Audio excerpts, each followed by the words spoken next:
Good morning students, my name is Rachna Singh. बच्चों, आज हम संस्कृत में 7वां पाठ पढ़ेंगे जिसका नाम है स्त्री शिक्षा। देखते हैं बच्चों, इस पाठ में क्या बताया गया है कि हमारे घर की महिलाओं को शिक्षित होना क्यों आवश्यक है, भविष्य में उनको किन किन चीज़ों की परेशानियां आ सकती हैं अगर महिला अशिक्षित है तो देखते हैं पाठ में। स्त्रीणां कृते शिक्षायाः महती आवश्यकम वर्तते, अर्थात स्त्रियों के लिए शिक्षा बहुत ही आवश्यक है। एतस्मात् कारणात् ता एव समये प्राप्ते मातरो भवन्ति, इस कारण वह आने वाले समय में माता होती हैं। क्या है? यथा पुरुषीय शिक्षा श्रेयस्करी वर्तते, अगर जिस प्रकार पुरुषों के लिए शिक्षा सर्वश्रेष्ठ है तथा स्त्रीभ्यो अपि शिक्षा महती आवश्यकम वर्तते, क्योंकि महिलाएं भविष्य में माता बनती हैं और उनके छोटे बच्चे होते हैं, तो बच्चों को शिक्षित करने के लिए जो है जिस प्रकार पुरुषों को शिक्षा आवश्यक है, सेम उसी प्रकार महिलाओं को भी शिक्षा की बहुत ही ज़्यादा आवश्यकता होती है। आगे देखते हैं। यथा मातरो भवति तथा संततिर्भवन्ति, मतलब जिस प्रकार माता होगी उसी प्रकार वो अपने बच्चों को भी बनाएगी। जैसी माता होगी वैसी ही उसकी संतानें भी होंगी। ठीक है, आगे देखते हैं।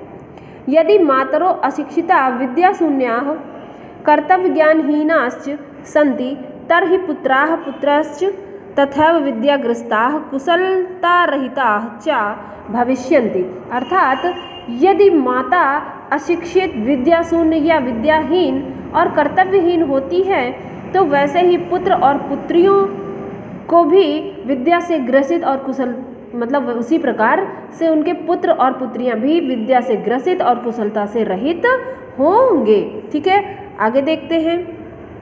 आगे है इसी में, यदि नार्याः शिक्षिता सन्ति तर्हि ताः स्वपुत्रान् पालने रक्षणे शिक्षणादिकं सम्यक रूपेण करिष्यन्ति, अर्थात कहने का मतलब यह है कि यदि नारी शिक्षित है तो वह अपने पुत्रों को, मतलब अपने बच्चों को पालन पोषण भी कुशलता से और सही रूप से कर सकती है। सम्यक रूप से अर्थात सही रूप से, सही दिशा में वो कर सकती है। जिस प्रकार उनके बच्चों को शिक्षित होना चाहिए, तो वो अगर महिला शिक्षित है तो अपने बच्चों को भी वो सही दिशा देने में समर्थ होती है। ठीक है, आगे देखेंगे। अस्मिन् प्रकारेण तासां संततिः विद्यायुक्ता हष्टपुष्टा सद्गुणोपेता च भविष्यन्ति। इस लाइन का अर्थ है कि इस प्रकार अपनी संतानों की विद्या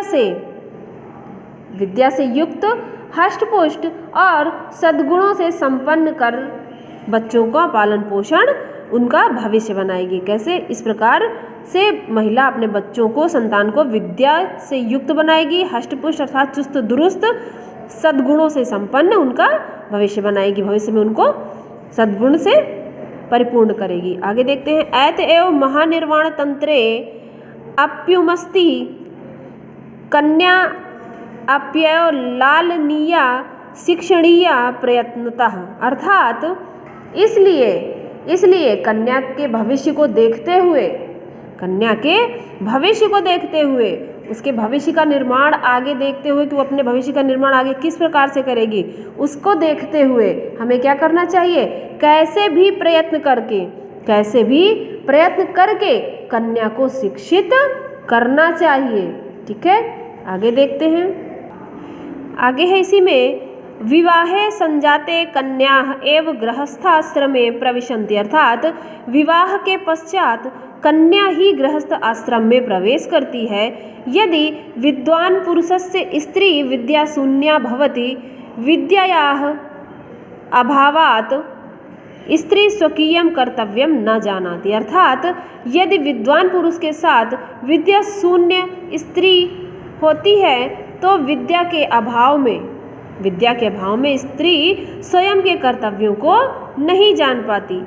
अतः अतएव बहवो रोगाः व्याधयश्च तत्र स्थानं कुर्वन्ति। जब वो अपने कर्तव्यों को नहीं जान पाती है तो इस तरह से क्या होते हैं, बहुत से रोग और बहुत सी व्याधियाँ उनके जीवन में क्या होती हैं, उत्पन्न होती हैं, परेशानियाँ आती हैं। ठीक है, आगे देखते हैं। आगे है अतः स्त्रीणामपि शिक्षा पुत्राणां शिक्षादेव आवश्यकं वर्तते। अतः स्त्रियों को भी क्या, पुत्रों के साथ साथ, अतः पुत्रों के साथ साथ स्त्रियों को भी शिक्षा देना बहुत ही क्या है, आवश्यक है। स्त्रियः मातृशक्तेः प्रतीकभूताः सन्ति। स्त्री जो होती हैं, स्त्रियां हैं क्या, मातृशक्ति का प्रतीक होती हैं। स्त्रियां मातृशक्ति का प्रतीक होती हैं। तो आगे देखेंगे अतस्तासां सदा सम्मानः करणीयः, अर्थात अतः इस कारण से सदैव स्त्रियों का सम्मान करना चाहिए, अतः उनका सदैव सम्मान करना चाहिए। यस्मिन् देशे समाजे च स्त्रिया मादरो भवति सह देश समाजश्चोन्नति प्राप्नुतः। अर्थात कहने का अर्थ ये है कि जिस देश में समाज में स्त्रियों का आदर होता है, जिस देश में और समाज में स्त्रियों का आदर होता है, वह देश, वह समाज क्या होता है, उन्नति को प्राप्त होता है। वह देश और समाज उन्नति को प्राप्त होता है। आगे देखते हैं यत्र नार्यस्तु पूज्यन्ते रमन्ते तत्र देवताः इति। अर्थात जिस जगह पर नारियां पूजी जाती हैं, जहाँ पर नारियां पूजी जाती हैं, वहाँ पर देवता निवास करते हैं। अतः देशस्य समाजस्य चोन्नत्ये श्रीवृद्धे च स्त्री शिक्षा अत्यंत आवश्यकम वर्तते। अर्थात एक बार फिर से देखेंगे इस लाइन को, जिस देश में जहाँ पर नारियां पूजी जाती हैं वहाँ पर देवता निवास करते हैं, अतः देश और समाज की उन्नति के लिए, वृद्धि के लिए स्त्रियों की शिक्षा अत्यंत ही आवश्यक है। ठीक है बच्चों, इस पार्ट की वर्ड मीनिंग और क्वेश्चन आंसर तो आपको हमने सेंड कर दी थी। ठीक है, अगर फिर भी कोई प्रॉब्लम होती है तो आप हमें ग्रुप में कांटेक्ट कर सकते हैं। ओके, और आपको एक्सरसाइज भी सेंड कर दी जाएंगी। Okay, thank you.